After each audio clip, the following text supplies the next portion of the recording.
গাজীপুরের কালিয়াকৈরে বিএনপির অঙ্গ ও সহযোগী সংগঠনকে আরও সংগঠিত ও গতিশীল করার লক্ষ্যে এক কর্মী সভা অনুষ্ঠিত হয়েছে। শনিবার বিকেলে উপজেলার আশেকনগর পার্কে আয়োজিত এই সভায় নেতাকর্মীদের মধ্যে প্রাণ চাঞ্চল্য ও ঐক্যের বার্তা পাওয়া যায়। বিস্তারিত থাকছে তুষার আহমেদের প্রতিবেদনে। সভায় সভাপতিত্ব করেন কালিয়াকৈর উপজেলা বিএনপির সাবেক সভাপতি ও বীর মুক্তিযোদ্ধা আব্দুল লতিফ। প্রধান অতিথি হিসেবে উপস্থিত ছিলেন কেন্দ্রীয় বিএনপির শ্রম বিষয়ক সহ সম্পাদক এবং গাজীপুর ১ আসনের সম্ভাব্য সংসদ সদস্য পদপ্রার্থী মোহাম্মদ হুমায়ুন কবির খান।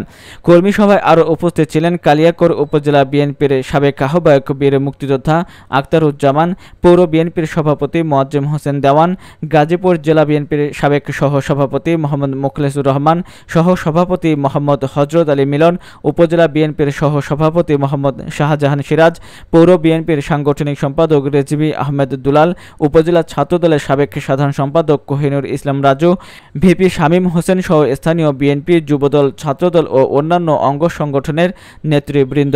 বক্তারা আসন্ন রাজনৈতিক বাস্তবতায় বিএনপিকে সুসংগঠিত ও প্রস্তুত রাখার আহ্বান জানান এবং তৃণমূল পর্যায়ে দলকে শক্তিশালী করতে নিয়মিত কর্মসূচি ও সাংগঠনিক কার্যক্রম চালিয়ে যাওয়ার উপর জোর দেন।